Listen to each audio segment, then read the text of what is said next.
everybody, and welcome to Real Madrid Hub, your source for Real Madrid news. I am your host, Eric Rivera. And well, guys, it is over. It is done. And by done, I don't mean the deal with Mbappe. I mean, what is done is that the transfer window has officially closed. And we didn't get the Frenchman, not for a lack of trying, as Florentino and the club did everything they possibly could and threw quite a bit of money at the situation. But PSG were a team and are a team that simply don't want to do business and, don't want to sell Kylian Mbappe, regardless of the fact that Kylian Mbappe wants to leave the club. They want to keep him there in that golden prison that they call a club. And on a personal note, you'll probably hear more of this on my podcast, which I'm going to be doing tonight. But, and I'll give you more of my thoughts on this whole thing. But I don't think there's a team that I've disliked more than PSG. I thought that would always be, reserved. That spot in my heart would always be reserved for Barcelona. But I think PSG has taken the cake when it comes to a team that I really, really dislike and I wish nothing but the worst for is that team. And it's especially because they have our boy. He's our player. He loves this team. That's been his dream to play with this club.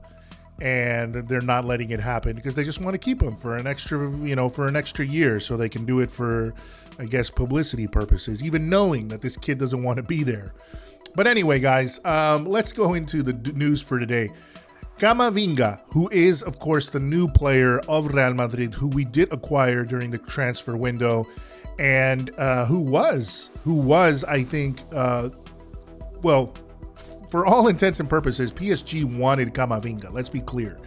A lot of teams wanted Camavinga, including Manchester United, including PSG, and Real Madrid very quietly, and then I think in a way to say, all right, you're not going to give us Mbappe, well, we're going to take something else that you want. And not only are we going to take something else that you want right now, but we know that Mbappe is going to come in January. He would sign for us in January, but he wouldn't be able to come until the end of the season. However, we got Eduard Camavinga. And for a lot of people out there, a lot of Madridistas, this you could say that this transfer window, people are trying to say that it was a failure. I would say that it was not equal in the sense that we lost important parts and we didn't replace them entirely the way we would have wanted. People wanted a center back if we couldn't get Mbappe, or going after Haaland, or, all of these other things. But, I think what happens is, we play things. A lot of people play or look at the transfer window like if they were playing FIFA on a PlayStation or an Xbox. And things don't just always work out that way. There's real money involved and there's a bunch of issues there, of course. Before we can get these things done. And of course, as we saw with PSG, no matter how much money you throw at them, it doesn't seem like they were going to budge. But Camavinga is an exceptional player, 18 years old. He's already made waves around the world, wanted by so many people. His potential is crazy. If you look at the way this kid plays, he is a fantastic player. He is very different from Blanco, and I think Blanco is still another great talent that we have rising up the ranks at Real Madrid. But this guy is another incredible talent that we can use. And I'm happy that we got him as well, because if anything, we are setting up for the future with players like Eduard Camavinga. So basically what it is, this report came out yesterday from Diario AS. Initially, when Camavinga was signed, the idea was to sign him as a Castilla player due to his age. Something that they did actually with Rodrigo and Vinicius when they first arrived. And that would leave one of the 25 spots on the team open just in case Mbappe would arrive. So there was still a chance to get him. While there was still a chance to get Mbappe, they initially signed Camavinga as part of the Castilla side, essentially as the youth side of Real Madrid. However, as it became clear that we weren't going to get Mbappe later in the market, then, of course, they gave him a first-team spot, and it looks like that is, essentially now he is available as a first team player for Real Madrid. And that is what he is going to be for Real Madrid. He should be available even so, apparently, for this weekend. The game against Celta that was after the international break. Essentially, we played for Camavinga. Paid Camavinga for him to come to Real Madrid. We actually got him on a pretty great deal, essentially 30 million euros with 15 million in add-ons. When I believe at the beginning, when there was, thoughts about bringing Camavinga, there were thoughts about bringing him. They were saying something between Stade Rennais was actually looking at like something between 60 and 80 million for him. So, we ended up getting him, very much at a good deal and a good price. Camavinga, according to Defensa Central, Blanca Garcia from Defensa Central, initially was going to have number 33 on his jersey, but that would have been if he signed for Castilla. But because he now is on the first team, he will be number 25. Initially, one of his numbers that he was favorite was 33. And then another number that he had liked was 39. I mean, he's actually worn quite a few different numbers throughout his career: 14, 6, 15, 18, 12, 33, 39, and recently in Stade Rennais, number 10. And so it doesn't really seem like he's partial to any number. So essentially right now, the number that is available for Camavinga is 25, and that is the number that he will be wearing at Real Madrid now that he is part of the first team. So that is the number that he will be wearing on his jersey.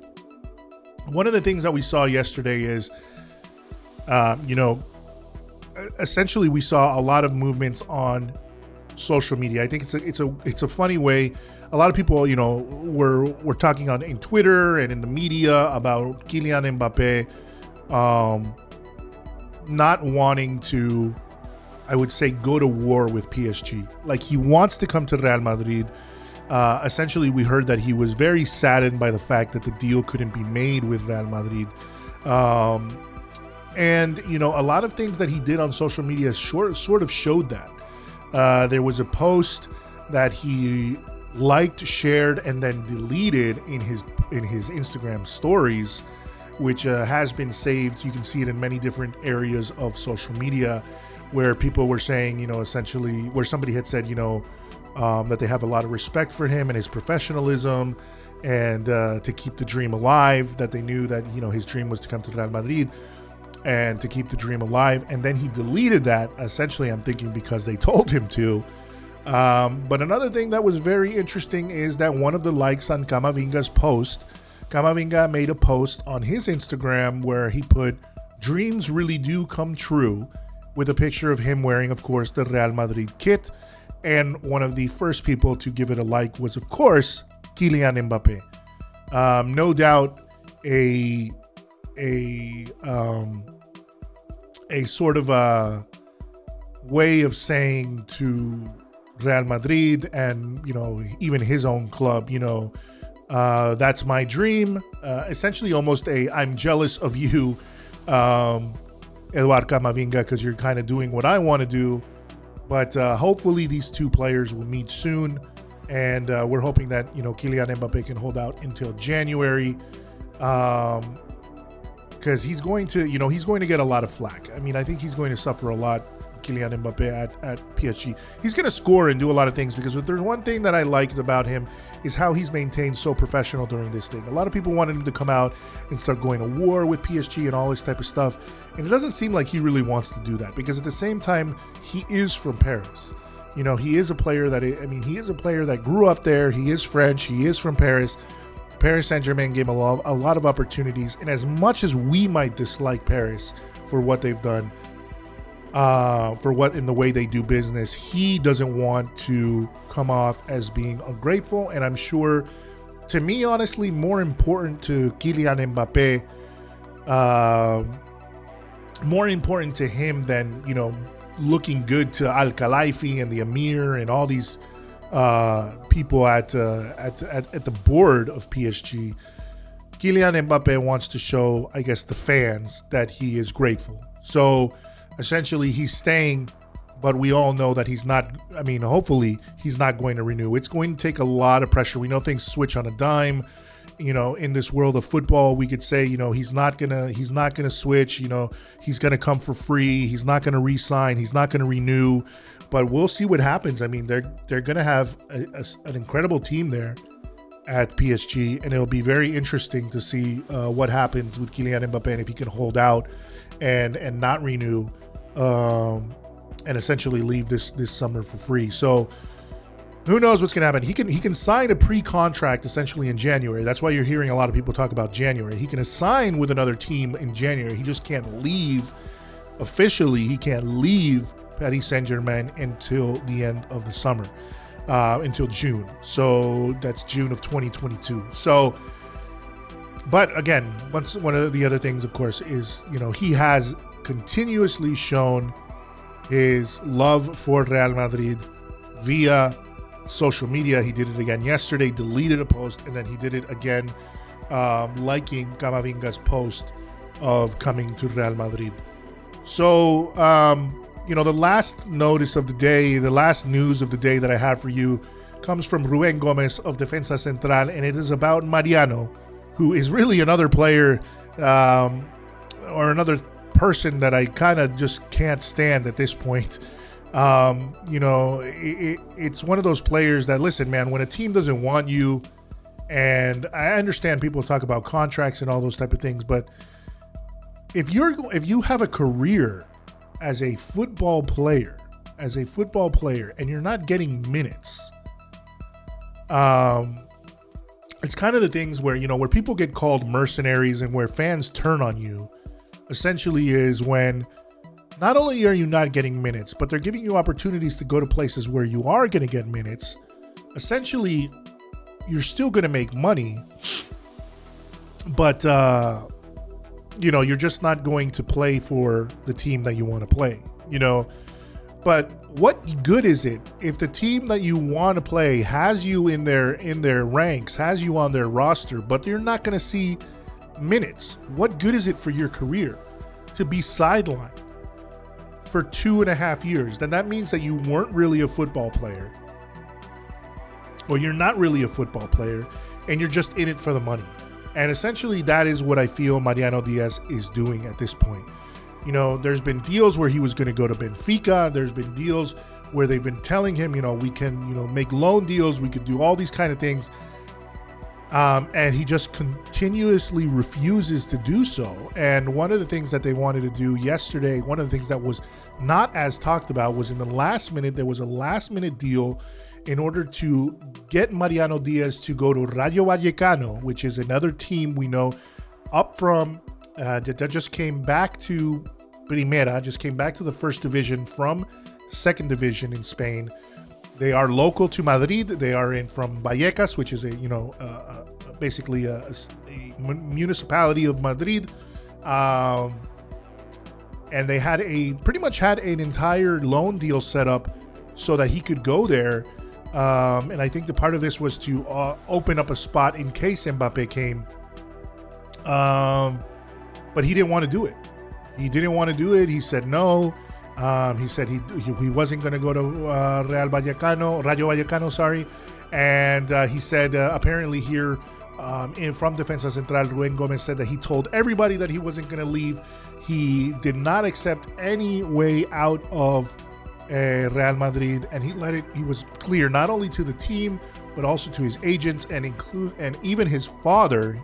He told them that he was not going anywhere, that and even though he knew that he doesn't have a starting spot with Real Madrid, and that it was probably better to get his career back on track because he would get minutes, a guaranteed starting spot at Rayo Vallecano. He still said no, and that he wants to stay in Real Madrid and part of Ancelotti's team, when we know that he's not part of Ancelotti's team. He's even down the pecking order in the sense that Jovic is the second, really the second most favored starter at this point, or not starter, but essentially the second sub, the second striker, and Mariano Diaz is third down the list.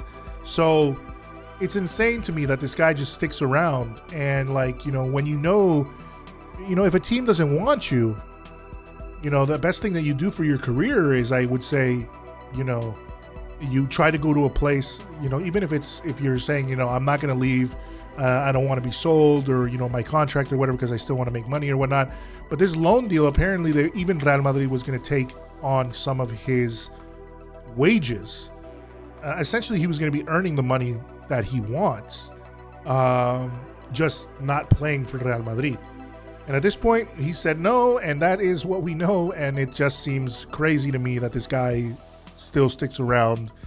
It's kind of the Bale situation in a way, but Bale is far more talented than Mariano Diaz is. And it's just so crazy to see how this guy has fallen. But also just a little bit of, definitely not a little bit, but bad management on Real Madrid's side to give this guy, this contract or whatnot, coming back from Lyon and everything, even though he was doing well at Lyon. But essentially, he's been a thorn in the side of Real Madrid. I would say, we could give him a chance and everything like that. But, he hasn't really done well with the chances we've given him. I mean, he has scored big in Clásicos and things like that for us. But I just think, if you were a player and a team doesn't want you anymore and you're not getting playing time, if you really love football, you would want playing time, right? I don't know. But that's the news I have for now, guys. Right now for Real Madrid and Real Madrid Hub. We are going to continue bringing you news every single day, of course, regardless of the fact that transfer window is closed. But finally, we can move on to other things that are not Kylian Mbappe. And that, of course, will start up again sometime. The closer we get to January, we'll be, we'll be keeping an eye on him signing a renewal or whatnot, even though they've tried to offer him everything possible in the world, even becoming the highest paid player in the world. They've tried to offer him, and he still said no. And that means to me that if Kylian Mbappe comes to Real Madrid, he is by far the most Madridista there has ever been, since even Santiago Bernabeu and Di Stefano and everybody that's a Madridista. Mbappe will be, no doubt, one of the most Madridistas of ever if he withstands this entire year at PSG and still decides to come. But regardless of that, any news that comes up, any news regarding Madrid, any news regarding, of course, what's going to happen as the season carries on, you can find that here at Real Madrid Hub. Make sure you hit that subscribe button. Make sure you hit the notification button so you never miss news coming from either myself or JOTA. And that is the news I have for today. Thank you guys again for listening to Real Madrid Hub.